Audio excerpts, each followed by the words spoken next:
Panthers beating the Saints 23-22. Julian Council from Locked On Panthers joining me. Julian, good times never felt so good, as Neil Diamond said. I think we were wondering if they would ever feel good again. What did you make of Carolina's first home win since December?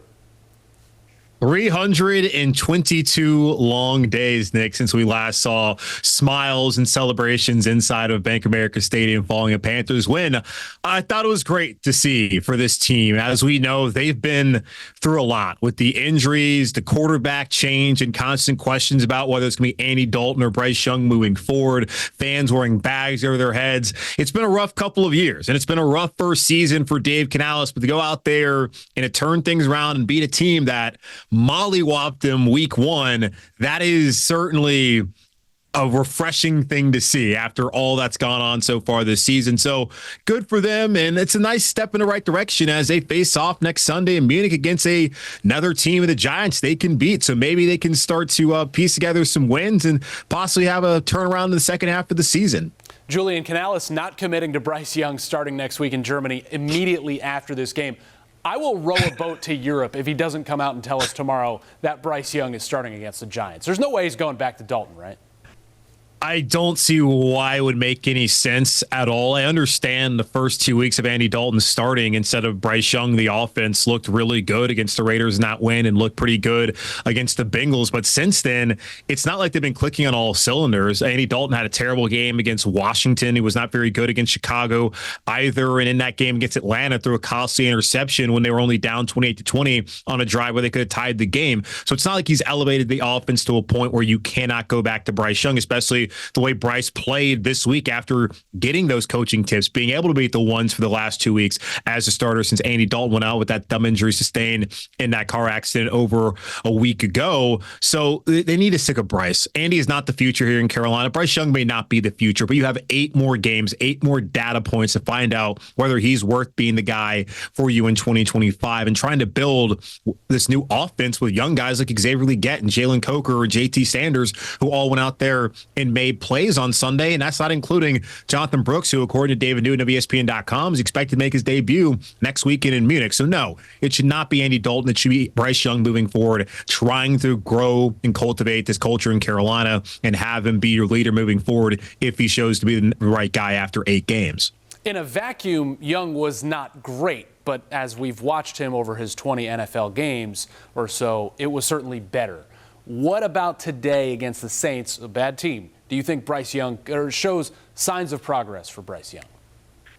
Yeah, I mean, it says a lot about how he struggled since taking over the starter back last year and how rough things have just been with this organization. You look at today, he had Brady Christensen as his left tackle, and I thought Brady has actually played really well at center and left tackle so far this season. Cade Mays, who they cut, had to come back and play center for them today. So having a makeshift offensive line, not having Deontay Johnson here in Carolina anymore. Adam Thielen was not available. Having Xavier Legette, who was banged up in that second half, and having Jalen Coker and JT Sanders.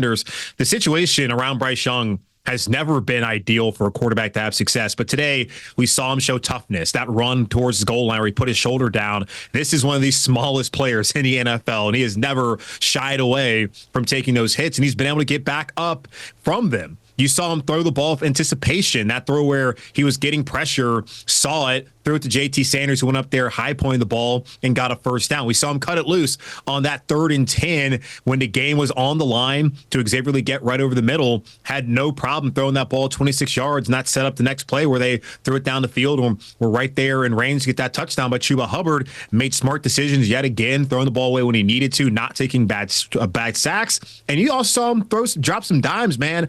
David Moore dropped an easy touchdown.